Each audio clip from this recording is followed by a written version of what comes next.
So the first question is, Dear Lumpur, do you have any advice for meditation practitioners who are experiencing cognitive deterioration because of old age, dementia, etc.?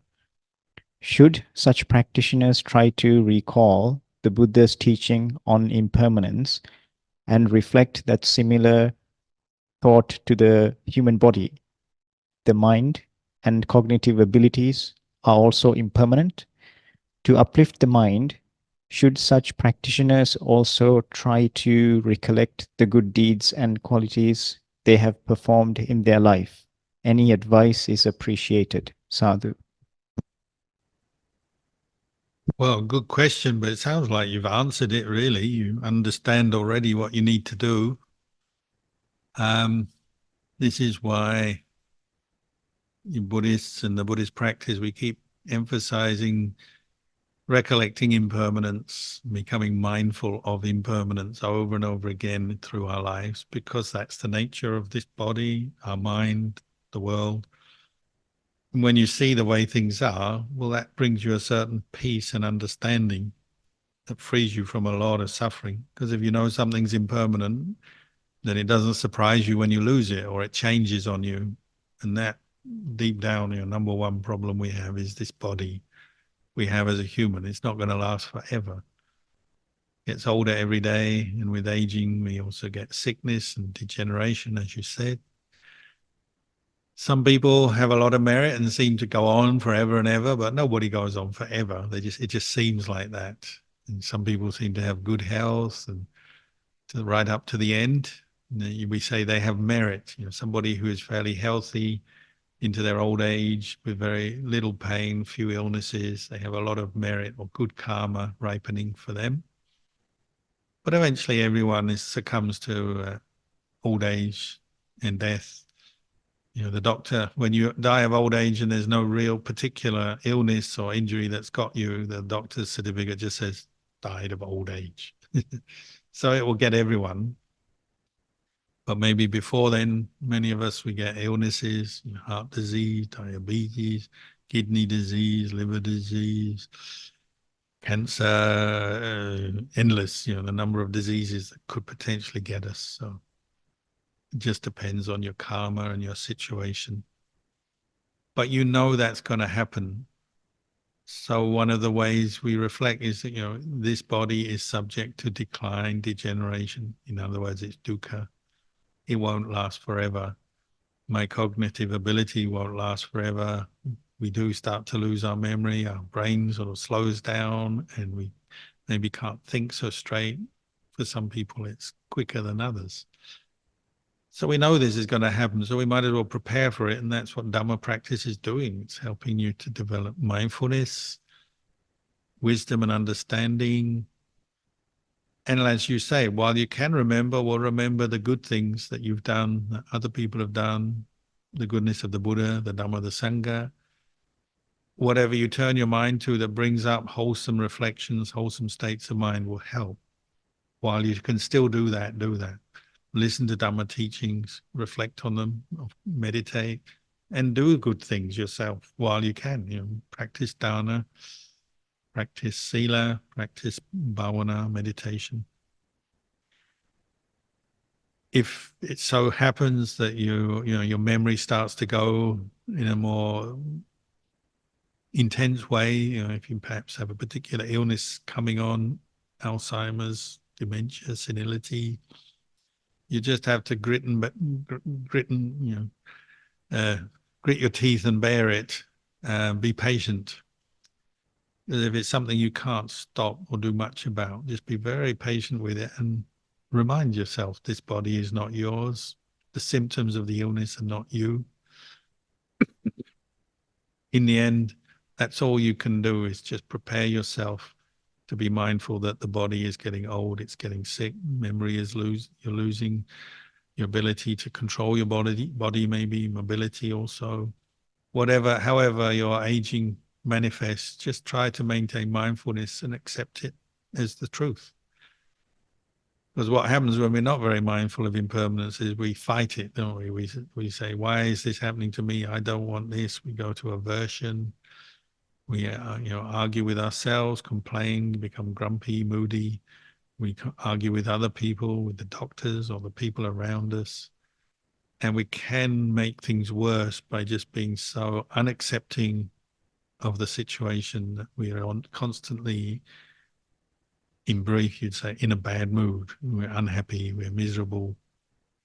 And you can avoid a lot of that by previously awakening to the truth of impermanence, training yourself to see that, accept that, know that, cultivate kindness and compassion for yourself as well as others. And this will help you in the best way to deal with whatever life brings you. You can't predict, so nobody can give you a perfect solution to your problems. You just have to develop some good qualities such as kindness, compassion, mindfulness, and wisdom, and this will help. Sadhu Lompo. The next question. Dear Lompo, as long as we are born in the human realm, we have the five aggregates, including the body. Isn't the issue one of attachment rather than one of self or not self? Our training is training of the mind towards non-attachment. Could Lompo kindly comment on this? Thank you. Yes, you're correct there. It's the attachment to the idea of self, what we call self-view, personality view, that these five khandhas, this body and mind, are a self, belong to a self, are within a self, or the self is within them. It's the view, the wrong view coming from ignorance that is the problem.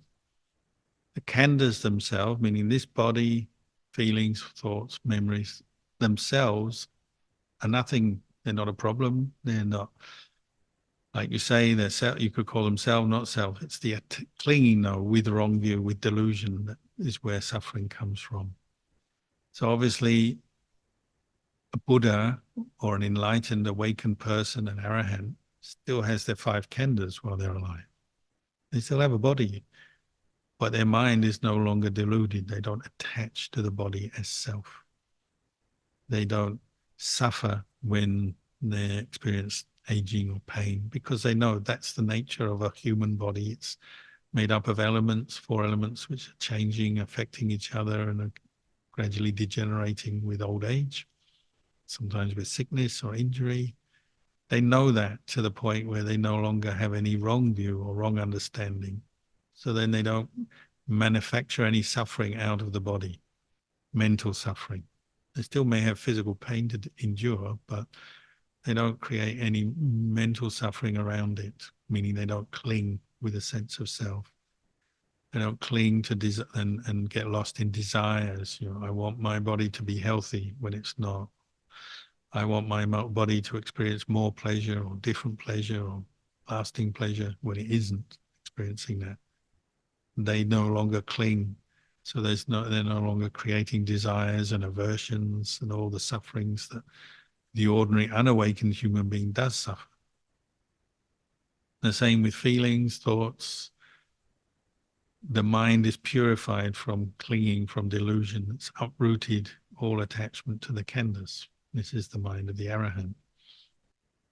If it's a sotapanna, they still have some clinging, but not to the view of self. They no longer have a view of a self, but there will still be some discontent, agitation arise in the mind, some greed, aversion may arise, but that's immediately seen as not self, not to be clung to, because of clinging always leads to suffering. So they automatically practice vipassana.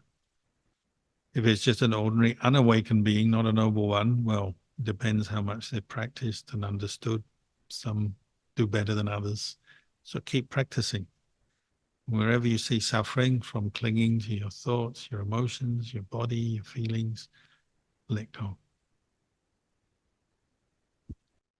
Sadhu Lompo. The next question. When I was in difficulty with the army of massacred ghosts and having such a hard time, I didn't know what to do with all this pain, this weight on which I had no control. Then I made the wish that if that pain could be transmuted into something beneficial, then I shared the merit of it to whoever needed it. Is it effectively something which can be done? Can it have any benefit for anyone except their own feeling I could have this pain, can serve others for good use, and then give it some meaning?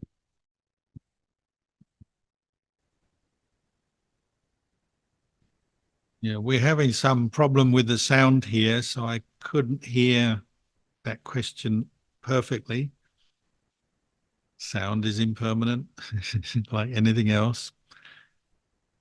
Am I right in thinking it's like the pain? Can we dedicate the pain or are working with the pain to others?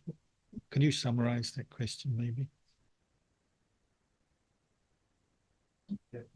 The pain could be transmuted into something beneficial, then could that be transmuted? If you can hear me, send in a text to say you can.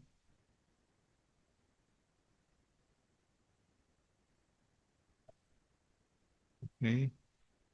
So could people hear my last answer about how to deal with pain and turning it into something good? They couldn't hear that answer. So I'll try and summarize my last answer, as long as my cognitive ability is working, my memory. Just talking in brief that you could summarize Buddhist practice as like turning pain, suffering, or dukkha into wisdom and understanding to free the mind from suffering and the root cause of suffering.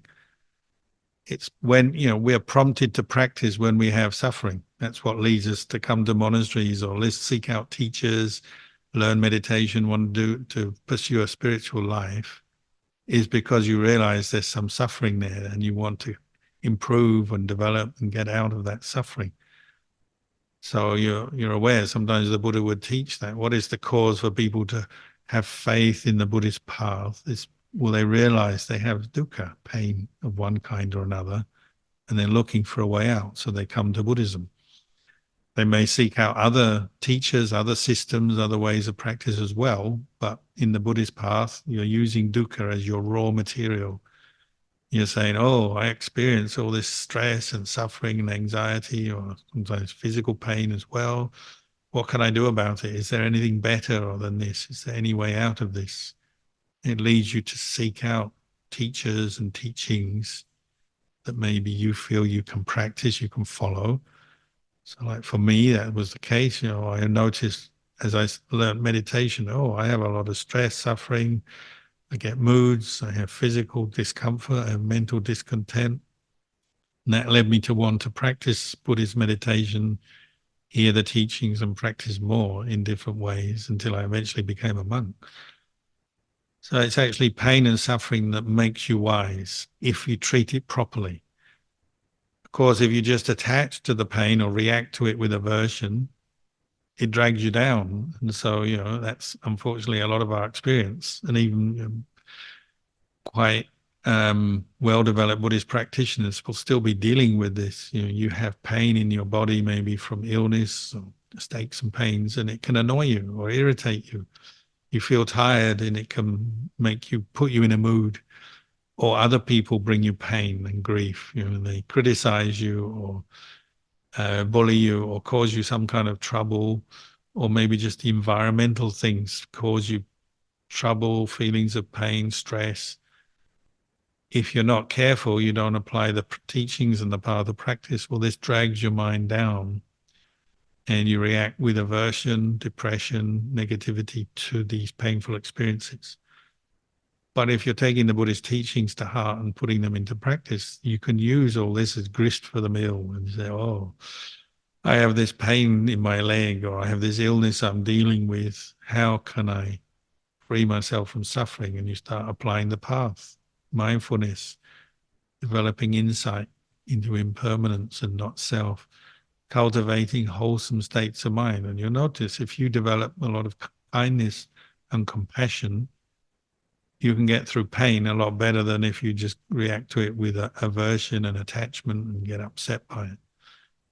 So we have these choices, and that you use the dukkha, the suffering, the stresses of life. They can become the cause or the prompt for you to practice to get out of them. Use them in a good way. And so don't be totally afraid of dukkha. It can be useful for you. But of course, we don't want dukkha, and we certainly don't want to pass it on to other people and inflict our dukkha on others. But if you understand how to deal with dukkha wisely yourself, maybe you can share that understanding and encourage other people to do the same and learn how to practice and deal with their suffering wisely, skillfully. Sadhu Lumpur. The next question. Dear Lumpur, thank you for the Dhamma talk. May I know if I have desire to attend a funeral chanting? However, if my children aged 2 and 8 are still young, is it advisable for me to go forth to join the funeral group chanting session? My partner isn't keen for me to join in. I am not sure why. I have been contemplating on death recently and also looking at videos on embalming and etc. It's like planning for my own awakening. I would like to seek your advice on this. Many thanks. Well, obviously, as an adult, you can attend a funeral, and like you say, it can be a very awakening experience when you see someone, particularly someone you know or love, has passed away, and you go and see the corpse, maybe at the funeral, contemplate the corpse. Another man I know, that his granny passed away, and he spent an hour just observing her corpse because he's a Buddhist and he's contemplating the impermanence of the body, and that had a very profound effect on him. And many Buddhists will do this. They just quietly observe someone who's passed away, maybe at the funeral, and just contemplating impermanence, the impermanence of life, the certainty of death at a funeral can be a very enlightening experience. For kids, well, maybe they're not ready to do that kind of contemplation. Sometimes it's useful, though, even for kids to attend a funeral, maybe sit at the back, but they're just becoming, in their own way, more aware of the fact that at the end of people's lives, they die and they disappear from the world through death. At some point, that maybe is up to the parents to decide when they're ready for it, but at some point, they have to become aware of the truth. And if you just hide the truth endlessly from kids, that leaves a hole in their understanding, and they may, have more of a shock later on if someone unexpectedly dies who's close to them. So any way you can gently introduce them to the concept of impermanence, of death, I think is quite informative, educational for the kids. But at what pace and how you do it, well, just think about what is the best way. And so sometimes just attending a funeral, being there can help. If they don't attend the funeral, maybe you just tell them where you've been. If you go to the funeral, you leave your kids with someone else, you go, you come back and you explain to them what you've done. That can also be helpful. So I think there's a few approaches here, and you see what you feel is best appropriate for the kids. But some education and information and learning can be very, very helpful for them. Sadhu Lumpur. Does anybody have any further questions?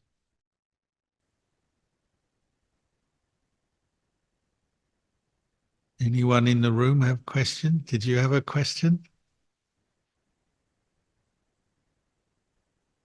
Okay.